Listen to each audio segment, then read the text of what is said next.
So the NFL draft literally starts tomorrow, and I couldn't help but sit back and reminisce about some of the greatest NFL draft picks of the past decade. And honestly, some of these are really incredible picks. But here's the thing. I'm going to make a small disclaimer.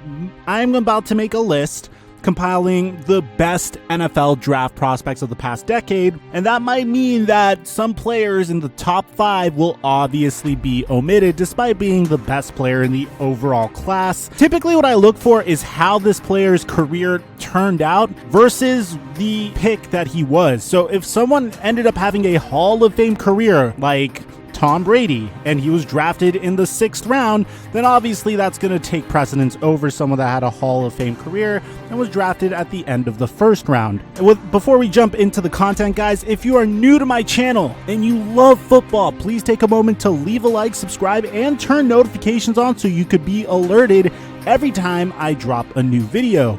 Furthermore, if you want to suggest content ideas and other stuff like that, be sure to check me out on Instagram, Twitter, and any of my other socials in the description down below. Furthermore, I do live stream on Twitch on Tuesdays, Thursdays, and Sundays at 9 p.m. Pacific time. And let's get started with the year 2010. The best pick in 2010, ironically, is Rob Gronkowski by the New England Patriots. He was selected in the 2nd round with the 42nd pick.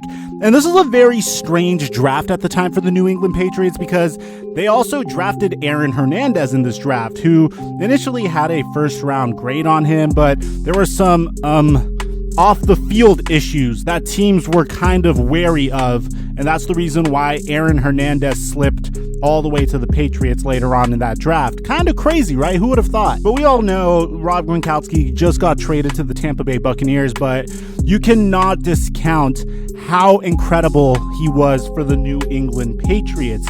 He initially slipped down to the 2nd round because he had injury concerns. And of course, he did suffer some injury setbacks at the pro level, but he still is one of the greatest tight ends of all time. And he has the deadly duo of skills that are required to be a phenomenal tight end. One, he's a great blocker, but he is also a huge target down the field. And that's why I think he is the best player in the 2010 NFL draft. In the 2011 NFL draft, however, and by the way, this was a phenomenal draft, I have Richard Sherman, who was the 154th pick in the entire NFL draft, which was in the 5th round, going to the Seattle Seahawks. Now, you have to understand, at this point of Richard Sherman's career, he had just converted to a cornerback, and the Seahawks were just merely taking a risk, rolling the dice on him in the event that a guy that just recently converted from wide receiver to cornerback ended up being a good player. And ultimately, the payoff was huge. Richard Sherman completely changed the culture of the Seattle Seahawks. Obviously, the hiring of Pete Carroll and bringing in Russell Wilson also had an effect on that. But the LOB wouldn't have been a thing if it wasn't for the likes of Richard Sherman and, of course, Earl Thomas, Cam Chancellor, and Brandon Browner, or whoever the other remaining cornerback would be. But to say that Richard Sherman's the best player in 2011 is saying a lot, because I'm pretty much saying he was the best pick out of the 2011 NFL draft over the likes of Cam Newton, Von Miller, AJ Green, Julio Jones, Patrick Peterson. You guys get the idea. Ironically, the best pick out of the 2012 NFL draft is also a fellow Seattle Seahawk, and that's Russell Wilson. He was the 75th pick in the entire draft, and he was a 3rd round pick. You guys have to understand, at the time, Russell Wilson was seen as just a developmental quarterback that Pete Carroll was going to select. And during the offseason, the Seattle Seahawks already signed Matt Flynn, who was very highly touted. Whenever he would go in for the Green Bay Packers, he looked fairly good. And then what would happen is Russell Wilson would do something that I don't think I've ever seen happen before. A late round pick would go on to beat out the potential starting quarterback that was just signed in the offseason for the starting quarterback job, which was crazy because the Seahawks already paid Matt Flynn $9 million guaranteed. But Pete Carroll would make the right call here, give Russell Wilson the reins to the offense, and the rest ever since then has been history. There has been 2 Super Bowl appearances, 1 incredible blowout of the Denver Broncos, and the Seahawks have been relevant ever since Russell Wilson's been under center. For the 2013 NFL Draft, the best overall pick in a draft that I consider to be fairly weak is Tyrann Mathieu, who was a third-round pick, and he was the 69th overall pick. Now, originally, Tyrann Mathieu was kind of considered to be a bit of a risk because he failed drug tests in college. He transferred out of LSU as a result of his off-the-field issues. But if a team was able to harness his true potential, he would turn into an all-pro defensive back. And guess what? That's exactly what ended up happening. And through injuries, despite an ACL injury, Tyrann Mathieu was able to return to all-pro form and carve out an incredible career for himself, most recently winning a Super Bowl with his third team, the Kansas City Chiefs. Moving on to 2014, and this might be one of the earlier picks, but you can't blame me. The best player or the best pick in the 2014 NFL Draft is Odell Beckham Jr., who was the 12th overall pick. Now, originally, if you were watching the draft at the time, everyone was booing the Giants and really criticizing them for this pick. Because on one, this seemed like a luxury pick, and two, Odell Beckham Jr. was a little bit of a reach at the 12th overall spot. People were expecting him to go around the 20th spot, and OBJ didn't really make his mark right away either. He had some injury issues, more notably with his hamstring through the first 4 games of the season, and then he blew up. He managed 91 receptions for 1,300 yards and 12 scores in his rookie season in just 12 games. But here's the craziest part.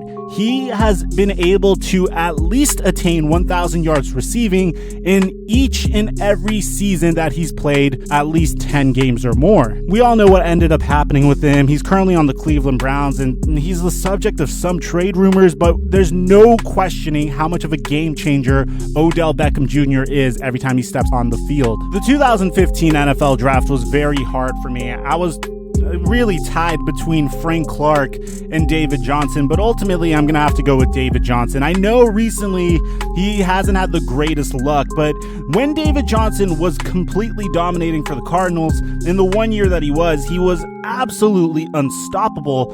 Unfortunately, there hasn't been a coach that has been able to harness his true power since. In 2018, he kind of looked like a shell of his former self in Steve Wilks' offense that featured himself and Josh Rosen in a very bad offensive line.